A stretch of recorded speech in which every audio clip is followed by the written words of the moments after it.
어서 오세요. 괴담 들려주는 낚시꾼 괴담로 괴담집사입니다. 단페님들, 이 낚싯대가요, 최초 소유자는 일본인이었고 이게 우리나라에서도 일본에서도 새 제품을 구할 수가 없어서 어쩔 수 없이 중고로 가져온 낚싯대거든요. 물건에 어떤 스토리가 있는지 자세한 건 몰라요. 그런데 이걸 사용하는 사람마다 이상한 일이 생긴다고 하더라고요. 물론 이상한 일이라는 게 낚시가 잘 된다, 엄청 큰 녀석들이 문다, 이런 건 절대 아니고요. 죽다 살았다라든지 이상하게 헛것이 보인다라든지 이상한 알아들을 수 없는 소리들이 들린다, 이런 것들. 필요하다는 누군가에게 줬는데 그런 이상한 일들이 생긴다면서 저한테 말없이 지인들 사이에서 돌고 돌던 그런 녀석이죠. 그리고 그렇게 돌고 돌던 낚싯대를 다시 제가 가져온 거고요. 혹시 몰랐어요. 나쁜 일이라도 생길까 걱정되더라고요. 저도 가끔 뭔가 이상한 게 느껴지긴 하는데 그냥 기분 탓이려니 하고 있거든요. 그런데 솔직히 그런 얘기들을 들으면 저부터도 그렇거든요. 이거 최초 사용자에게 무슨 일이 있었나 하는, 그래서 사람들이 그런 이상한 일들을 겪는 건가 싶은. 단페님들은 어떠세요? 이렇게 어떤 이상한 일들이 생기면요, 괜히 뭔가 연결지어서 생각하게 되진 않나요? 이번 이야기는 완뽕삼촌님께서 보내주신 사연입니다. 완뽕삼촌님, 사연 제보 감사합니다. 그럼 완뽕삼촌님의 기묘한 경험담, 괴담집사의 시점으로 떨어보겠습니다.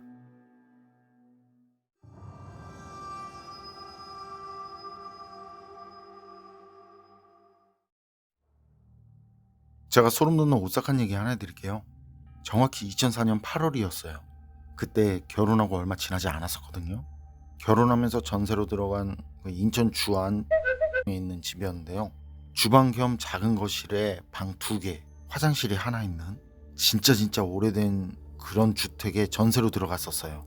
그냥 겉으로 봐도 엄청 낡은 집이고 다른 건 마음에 드는 게 없는 그런 집이었는데 이게 단층이라 저희 부부만 살 수 있어서 그거 하나 마음에 든 집이었어요. 그날은 회사에 그 프로젝트가 있어서 토요일에도 근무를 하고 동료들하고 회사 근처에서 점심을 먹은 뒤에 3시 조금 지나서 집에 왔었죠. 그런데 집에 들어오면서부터 집이 너무 답답하게 느껴지더라고요. 무슨 한증막 같은, 원래 더운 시기지만 그날은 그렇게 더운 날도 아닌데 습도가 엄청 높은 것 같고 더구나 숨을 쉬기도 힘들게 느껴지대요. 진짜 이 숨쉬기 힘들 정도라 그냥은 도저히 못 버티겠어요.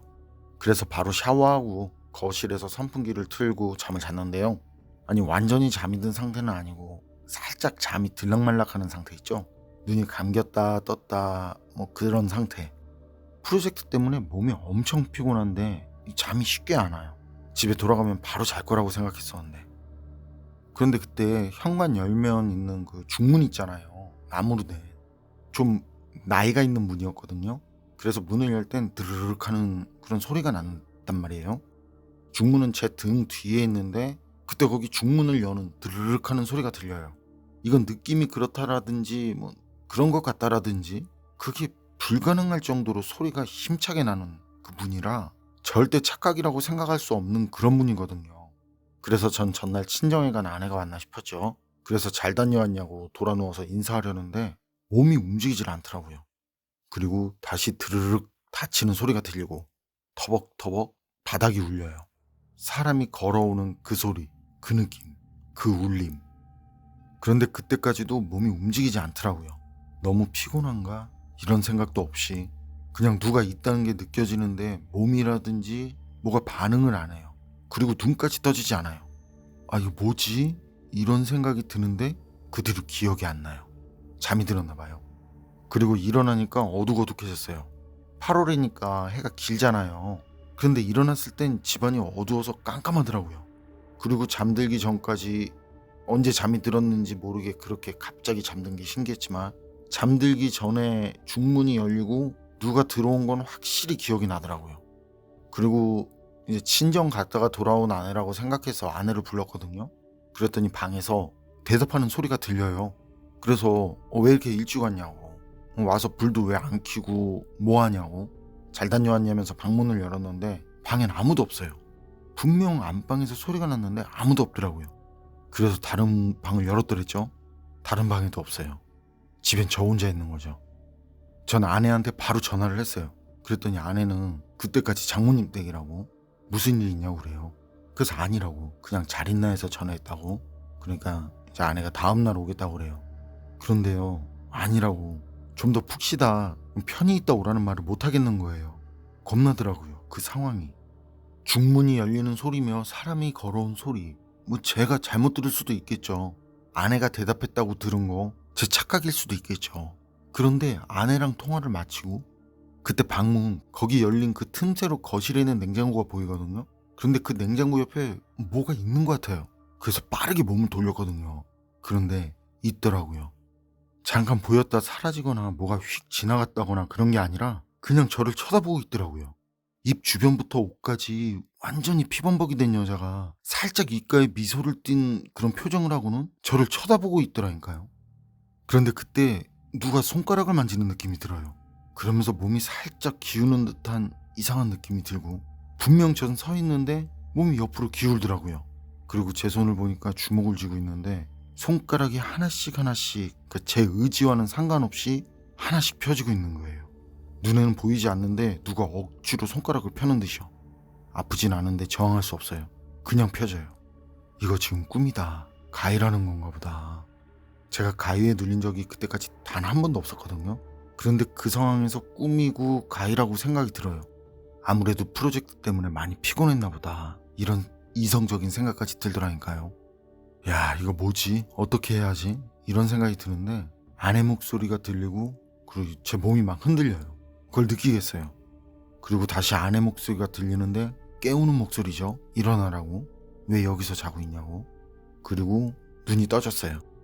그때 일어나서도 이게 어떻게 된 건지 어디서부터가 꿈인지 구분을 못하겠어요. 제 앞엔 친정에 있을 아내가 있고, 그런데 아내가 저한테 뜬금없이 누구랑 있었냐고 그래요.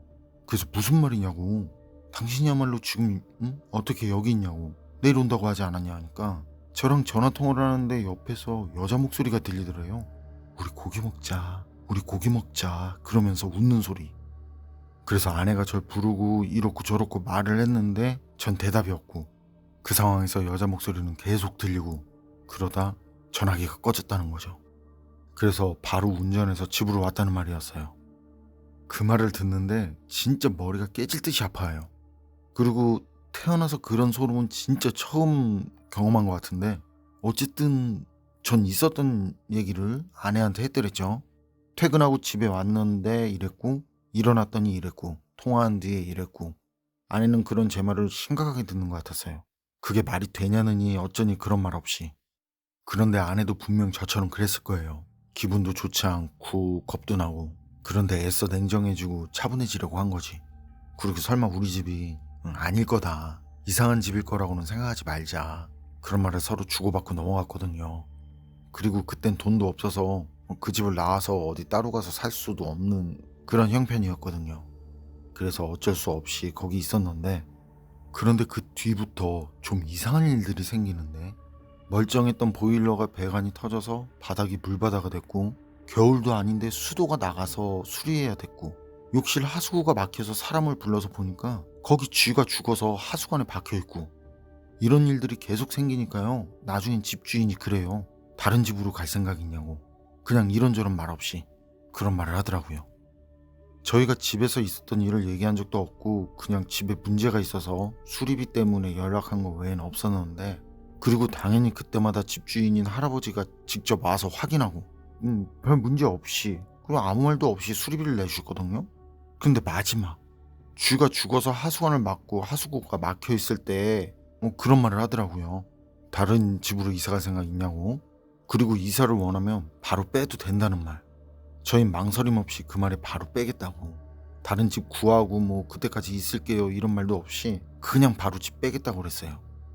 그리고 저희는 바로 할아버지께 돈을 돌려받고 이틀 뒤에 그 집에서 나왔고요. 가구라고 해봐야 벽에 설치해서 벽장처럼 사용한 문짝 몇 개랑 그 소파나 식탁도 없었고 에어컨도 없었고 냉장고, 선풍기, 텔레비전이 전부였고, 식기라든지 어쨌든 짐이 용달차 한 대도 안 나왔었거든요. 그리고 집 구하기 전까지 아내는 친정에 있었고요. 짐들도 그 아내 친정이 농가라 여유가 있었어요. 그래서 아내 친정에 두고 전 혼자 사는 절친이 있었는데 그 친구 집이 아파트고 방이 셋이라 사정 얘기하고 그 친구 집에서 잠깐 있었거든요. 그런데 그런 식의 직장 동료 중에 한 분이 그러시더라고요. 자기가 좀 남달리 촉이 좋은데 저한테서 이상한 기운이 느껴진다고. 그땐 직장인 누구한테도 말을 꺼낸 적이 없고, 그리고 제가 집을 나왔다는 걸 아는 사람이 아무도 없었는데 그런 얘기를 하더라고요. 그래서 고민 끝에 조심히 얘기를 꺼냈어요. 있었던 일들을. 그랬더니 그분이 제 얘기를 들었을 때 절대 평범한 상황은 아닌 것 같다고. 분명 그 집에 뭔가 있었을 거라고. 그러면서 그 집에서 가지고 나온 거 그거 사용하지 않는 게 좋겠다는 거예요. 그런데요, 그 뒤에 생긴 일들, 이게 우연일 수도 있어요. 제가 그 사람 말을 듣고 아내한테 혹시나 해서 회사에 이런 사람이 있는데 말도 안 했는데 먼저 그런 말을 하더라. 그리고 상황 얘기를 했더니 가구라든지 그런 게 좀 그렇다고 하더라. 어떻게 하면 좋겠냐 이런 말을 하려고 아내한테 전화를 했었거든요. 그런데 그때 아내가 놀라면서 하는 말이요. 그때도 그렇고 지금도 그렇고 아내 친정에선 넓은 울타리 안에 방목식으로 닭들을 좀 키운단 말이에요. 그런데 그때 아내가 간 뒤부터 암탉이 알도 안 낳고 수탉이 울지를 않더래요. 그러다 아무 일도 없었는데, 물론 그전까진 그런 일도 없었는데 암탉이 몇 마리 죽었다고 그래요. 물론 짐승한테 물린 외상도 없고. 그래서 제가 회사 사람 얘기를 했을 땐 엄청 놀라더라는 거죠. 그때 아내나 저는 종교도 무교에 미신 같은 것도 믿지 않았거든요. 그런데 그땐 그렇더라고요. 이게 진짜 뭔가 있기는 있구나 싶더라니까요. 제가 아무 말도 안 했는데 회사 사람이 그런 말을 한 것도 희한하고. 그래서 전 집에서 가지고 온 거 숟가락 하나도 남기지 않고 다 버렸었죠. 그런데 진짜 신기하게 말이죠. 그렇게 내다 버린 뒤부터 암탉들이 다시 알을 낳더라는 거예요. 수탉도 조금 지나서부터는 다시 울기 시작했고요. 물론 죽어나가는 닭들도 없었고. 그리고 다행히 새로 이사를 할 때까지, 그리고 이사를 한 뒤부터 지금까지 그날처럼 이상한 일은 생기지 않고 있는데요. 어쨌든 그때 그 경험, 분명 어떤 뭔가가 있구나 하는 그런 확신을 갖게 된 소름 돋는 경험이었고요. 지금도 생각하면 절대 다시는 경험하기 싫은 그런 끔찍한 경험이었습니다.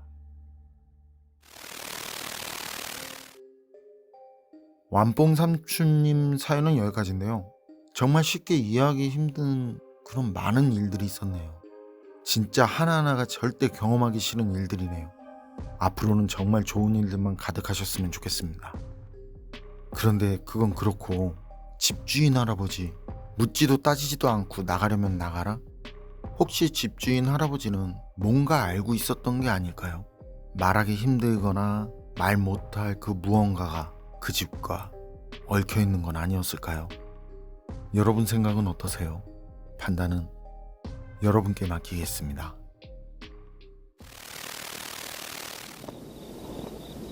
어서 오세요. 괴담 들려주는 낚시꾼 괴담로 괴담집사입니다. 한패님들, 이사를 했는데 그 집에서 있었던 어떤 사고와 관련된 듯한 그런 일이 그 집에 같이 사는 특정 누구에게만 일어나요. 물론 그 집에 사는 모두는 그 집에서 어떤 일이 있었는지 모르는 상태고요. 그런데 이후에 그 집을 나와서 다른 곳으로 이사를 가니까 이상한 증상을 보이던 사람이 정상으로 돌아왔어요.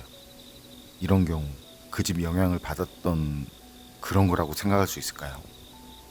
이번 이야기는 미모의 똥차댕이님께서 보내주신 사연입니다. 미모의 똥차댕이님, 사연 제보 감사합니다. 그럼 미모의 똥차댕이님의 사연, 괴담집사의 시점으로 떨어보겠습니다.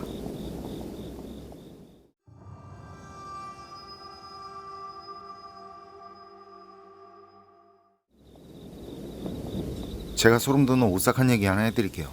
지난 사연에서 말씀드린 사촌동생, 그 동생은 고등학교를 졸업하고 대학 대신 광주에 있는 기술학원에 들어갔어요. 처음에는 기숙사 생활을 했는데 그 후에는 친구 형제와 함께 자취생활을 했는데요. 원래는 동생 친구와 친구 동생 이렇게 형제 둘이서만 살고 있었는데 집 계약이 만료되면서 이사를 계획하고 있었던 중에 다들 같은 고등학교를 나왔고, 동생은 그때까지 고등학생이고요.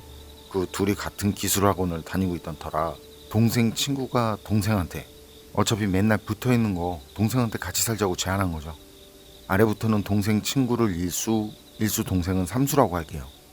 그래서 같이 살기로 한 동생은 일수랑 삼수랑 해서 같이 집을 보러 다니고, 그리고 그렇게 본 곳들 중 셋이 만장일치로 결정한 곳은 외곽에 있는 오래된 아파트 1층이었어요. 아파트 입구에는 고추밭, 상추밭 막 이런 거 자잘한 밭들이 있고, 빨래 넣으려고 줄도 매여 있고, 대충 상상이 되시죠? 지금같이 현대적인 그런 아파트가 아니고 좀 시골스러운 오래된 복도식 아파트였다는데요. 그래도 나름 아파트인데도 전세 3천에 투룸, 심하게 저렴한 조건에 셋은 바로 그 자리에서 계약을 하게 된 거죠. 그런데 그 집에 들어가고 나서부터 삼수를 중심으로 이상한 일이 벌어지기 시작했어요. 삼수가 이상한 행동을 보인 것들 중 몇 가지를 얘기하자면, 조용한 성격의 형들에게 고분고분했던 삼수였는데 그 집에 들어간 뒤부터는 혼잣말이 늘었어요. 뭐 그 전부터 가끔 혼잣말을 했을 수는 있겠죠. 그런데 그 집에선 눈에 띄게 혼잣말을 하면서 돌아다니더라는 거예요. 동생이랑 일수가 거실에서 TV를 보고 있는데 뭘 먹으려고 주방에 있던 삼수가 막 욕을 하면서 겁나 시끄럽네 이러고, 그래서 동생이랑 삼수 형인 일수가 발끈해서는 너 지금 뭐라고 했냐고 그러면, 그땐 또 애가 막 정신을 차린 듯이 어? 형 뭐라고? 이러는, 자기가 방금 한 말을 기억하지 못하더라는 거예요. 그리고 냉장고 문을 열어놓고 멍하니 서 있는 채로 막 응? 욕을 해가면서 겁나 목마르네 이러다가는 바로 또 욕을 막 해가면서 니 지금 계속 물 처먹었잖아 이러고 있고, 막 이렇게 혼자서 1인 2역으로 이야기하는데 그때 삼수는 가만히 선 채로 입만 움직이더래요. 그리고 그때도 뭐하냐고 물어보면 기억을 못하고, 그때 동생도 일수도 그런 삼수를 보면서 무서워서는 괜히 더 화를 낸 거라고 하더라고요. 진짜 그 상황이 엄청 무서웠다 그래요. 그리고 한 번은 주말에 일수가 화내는 소리에 잠이 깬 동생, 일수는 이욕 저욕 쌍욕을 막 하면서 언제 나갔냐고 응? 삼수한테 화를 내고 있었다는데요. 그렇게 화내는 일수 앞에서 당황하고 있는 삼수, 나중에 일수가 이야기해준 상황은 이래요. 일수가 일어나자마자 화장실 앞에 있는 컴퓨터를 켜고 게임을 하려는데 화장실에서 샤워하는 소리가 나더래요. 평소에 삼수가 워낙에 씻는 걸 좋아해서 아침 저녁 안 가리고 뭐 그냥 시도 때도 없이 그렇게 씻었다고 하더라고요. 그래서 별 의심 없이 컴퓨터 하면서 삼수냐? 뭐 지금 씻어? 이렇게 물었더니 안에서 응, 형 나 씻고 있어. 그렇게 삼수가 대답을 했고요. 거기 욕실은 샤워기나 세면대가 없어서 물을 바가지에 받아서 그렇게 씻어야 했거든요.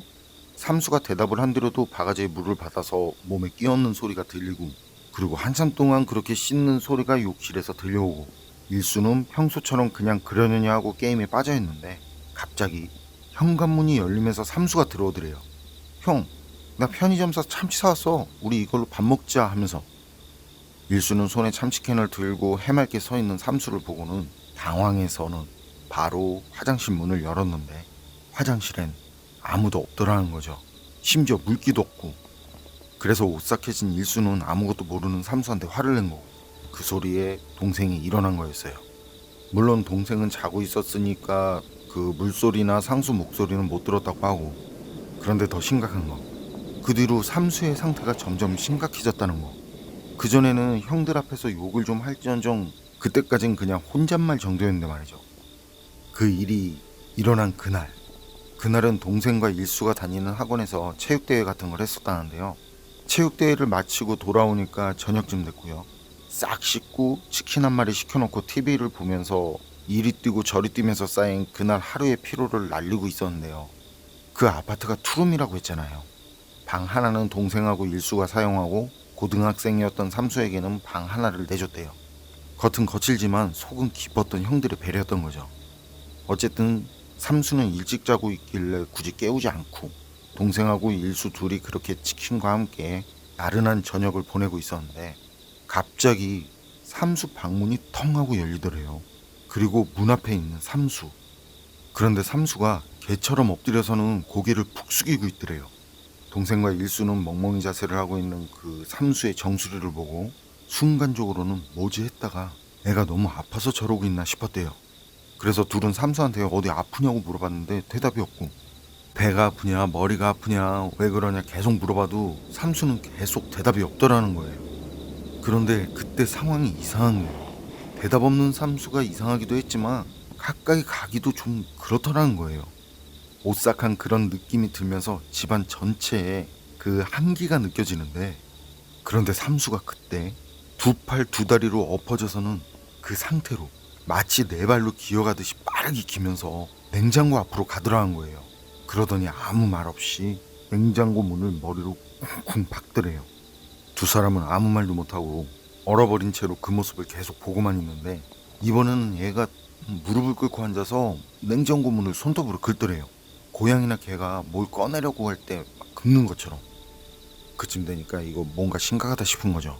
뭔가 잘못됐다고 느낀 동생하고 동생 친구 일수는요, 삼수한테 가서 하지 말라고 이렇게 애를 밀쳤대요.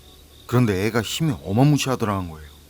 동생이나 동생 친구도 한 체격에 힘도 센 편인데, 그런데 삼수는 체격도 왜소하고 힘도 센 편이 아니었다네요. 어쨌든 그런 남자 둘이서 평범한 고등학생이었던 남자애 하나를요, 힘으로는 어떻게 하지 못하겠더라는 거예요.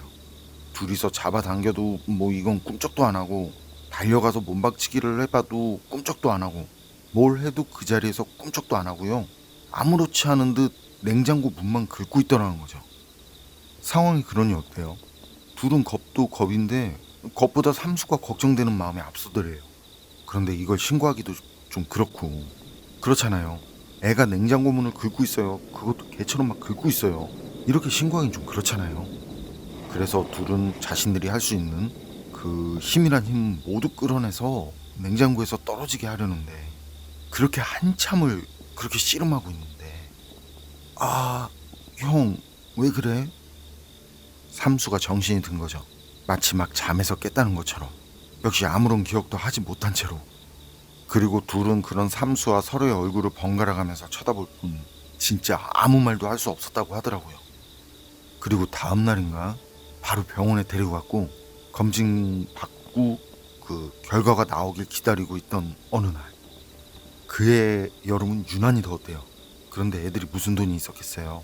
뭐 에어컨은 고사하고 겨우 움직이는 그 중고로 산 낡은 선풍기 한 대가 다였다는데요. 그날 동생하고 일수가 너무 더워서 그 낡은 선풍기가 있는 거실에 나가서 잤대요. 한창 잘 자고 있는데 살짝 잠에서 깬 동생 귀에 이상한 소리가 들려오더라는 거예요. 쩍쩍쩍 하는, 장판에 발바닥이 쩍쩍 달라붙는 소리. 누군가가 누워있는 동생하고 일수 주변을 맨발로 뱅글뱅글 돌고 있더라는 거죠. 그래서 동생이 살짝 보니까요, 역시 아니나 다를까 삼수더라는 거예요. 그때 삼수는 지난번처럼 개나 고양이같이 고개를 푹 숙인 채로 네 발로 걷듯이 그렇게 엎드려서 빠르게 형들 주위를 돌고 있더라고. 그걸 보고 소름이 쫙 돋은 동생은 그 옆에 자고 있는 일수를 깨워야겠다는 생각이 들어서 말이죠, 조용히 손가락으로 일수 허벅지를 콕 찌르는데, 그때 일수가 허벅지를 찌르는 동생 손목을 확 잡더래요. 맞아요. 그때 일수도 깨어 있었던 거예요.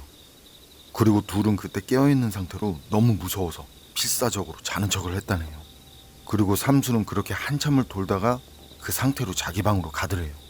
거실에 남은 둘은 또 뭐가 남아있을 줄 몰라서 그렇게 겁에 질린 채로 자는 척을 하다가 누가 먼저랄 것도 없이 자신들도 모르게 진짜로 잠들었다고 하고요. 다음날 삼수는 마찬가지로 밤에 있었던 일을 기억하지 못했고요. 그냥 형들이 평소에 하는 농담처럼 그렇게 받아들이면서 그냥 혼자 실실 웃더래요. 그리고 하이라이트, 힘들게 일을 마치고 돌아온 동생하고 일수가 거실에서 맥주 한 캔씩 하면서 TV를 보고 있었다는데요. 그런데 그때 갑자기 삼수 방문이 열리면서 삼수가 튀어나오더래요. 전처럼 사족보행으로. 그리고 그렇게 뛰쳐나온 삼수가 향한 곳은 베란다 창문이었어요. 그런데 이전과 달랐던 점은 삼수 입에서 나온 소리였다는 거죠. 동생 말로는 고양이 소리 같았대요.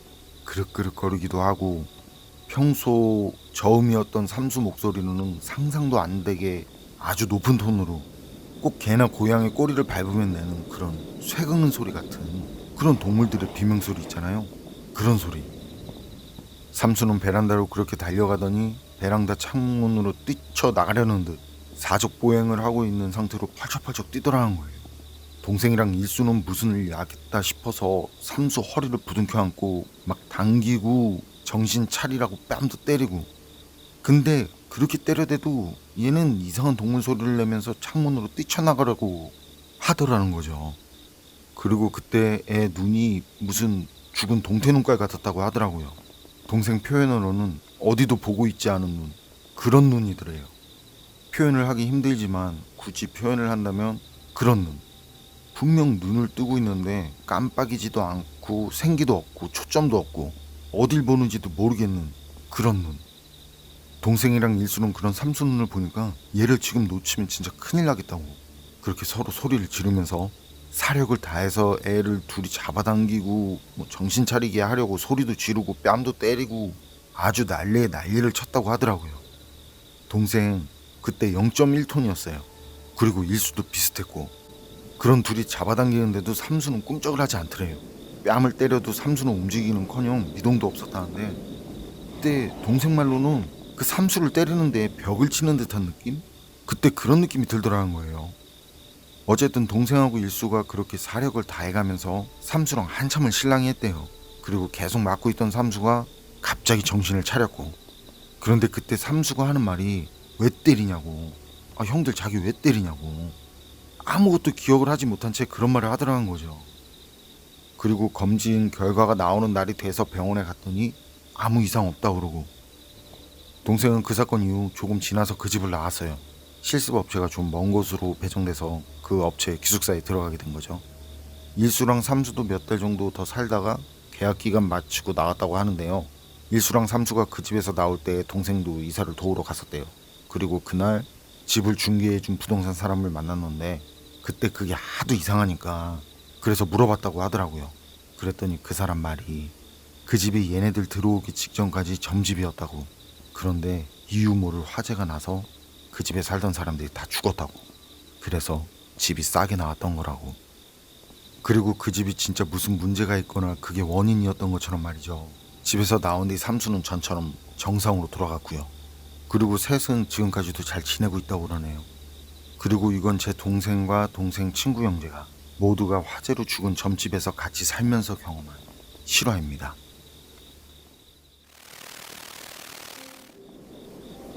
미모의 똥차댕이님 사연은 여기까지인데요. 이사를 간 뒤에 갑자기 이상한 일이 생겼다는 말들. 이건 뭐 멀쩡했던 사람이 개나 고양이 같이 네 발로 뛰어다니고. 그런데 가만히 생각해보니까 말이죠. 화재로 살던 사람들이 다 죽었다는 점집.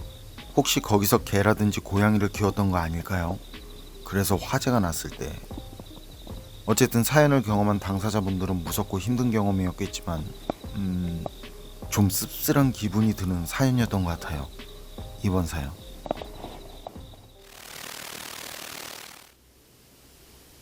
어서오세요. 괴담 들려주는 낚시꾼 괴담로 괴담집사입니다. 단페님들, 산속에 있는 폐가 그런 거 보신 적 있으세요? 전 예전에 제가 지나다니는 길에 산속이라고 하긴 좀 그렇고 그렇다고 아니라고 하기에도 좀 그런 곳인데 어쨌든 그런 곳에 폐가가 한 채 있었거든요. 그런데 이상하게 느낌이 좀 그렇더라고요. 거기 창문에서 누가 쳐다보는 기분도 들고 하여튼 이상했어요. 그런데 나중에 들은 얘기가 거기가 사람이 사는 집이더라는 거예요. 폐가가 아닌 정식으로 사람이 사는.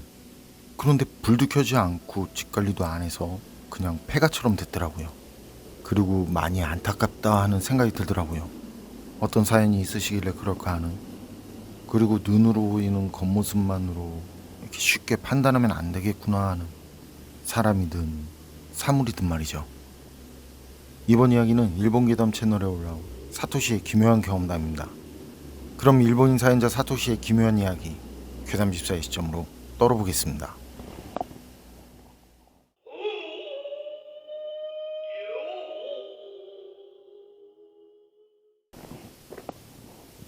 제가 소름 돋는 오싹한 얘기 하나 해드릴게요. 이건 제 동갑내기 친척과 그 친구들이 겪은 이야기인데 말이죠.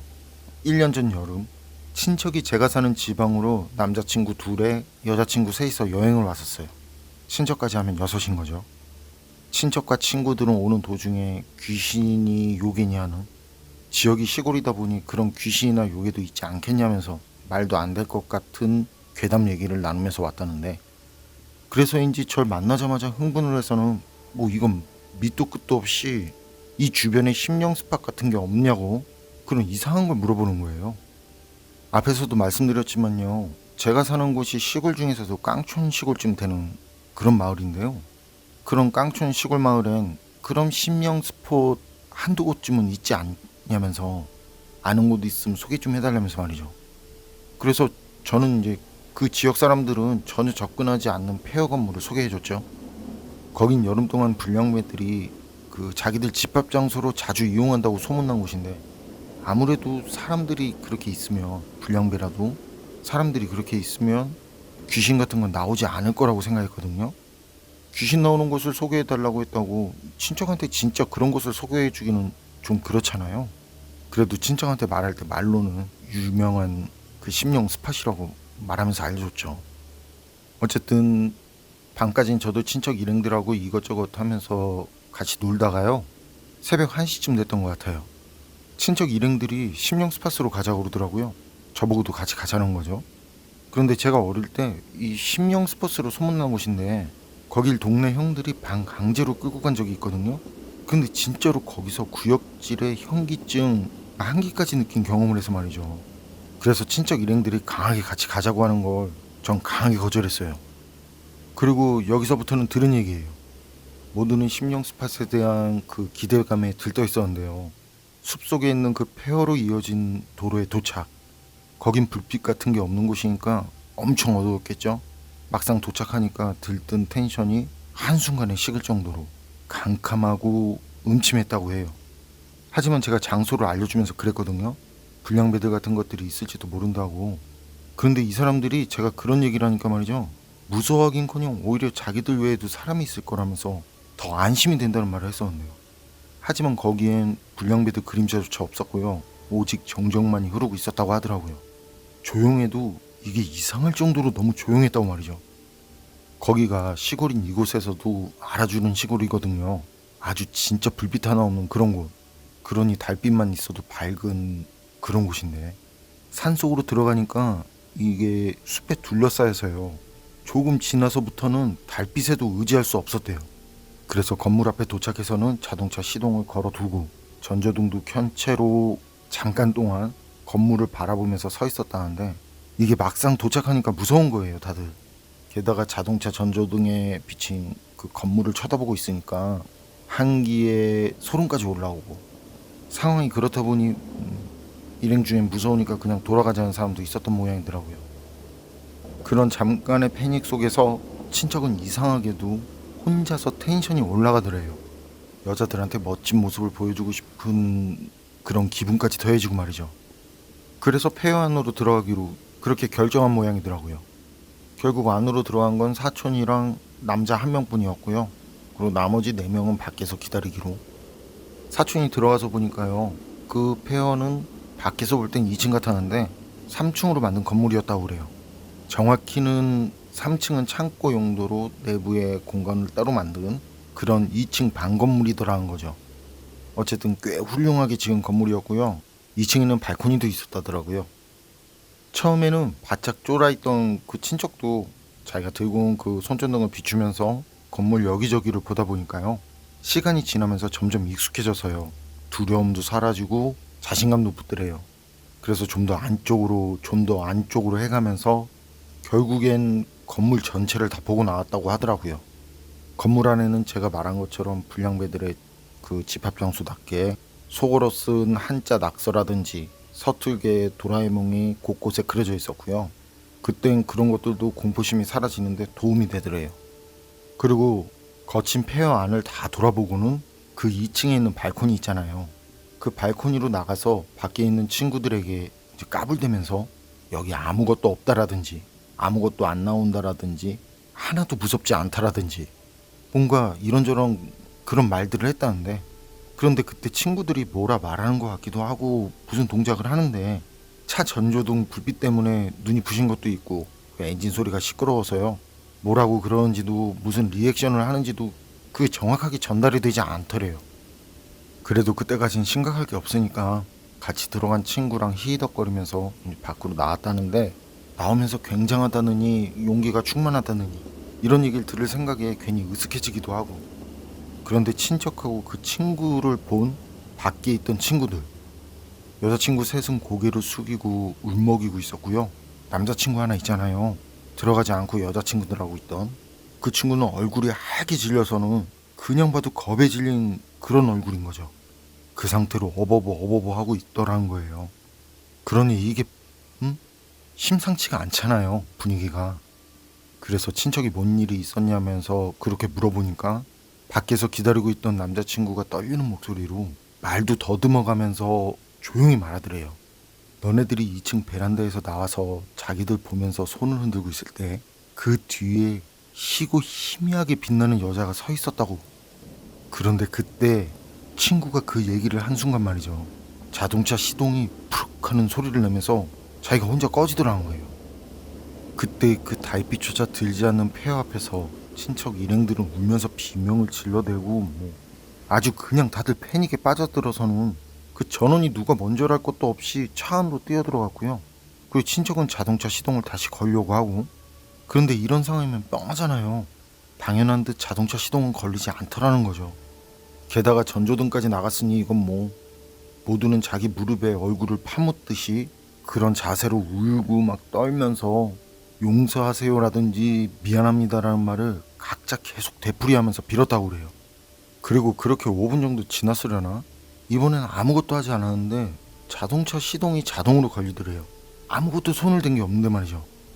그래서 그대로 울부짖으면서 어떻게 왔는지도 모르게 운전을 해서 거기서 도망쳐 돌아왔다고 하더라고요. 저도 모두한테 그 얘기를 들었을 때 굉장히 무섭더라고요. 형들한테 끌려갔었던 그 옛 생각도 나고 말이죠.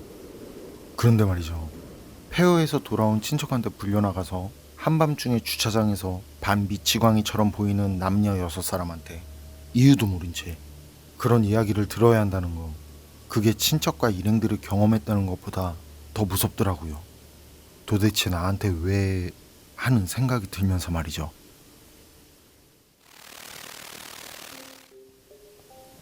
사토시 사연은 여기까지인데요. 건물 안에 있었다는 여자가 귀신이라면 이게 지방령이겠네요.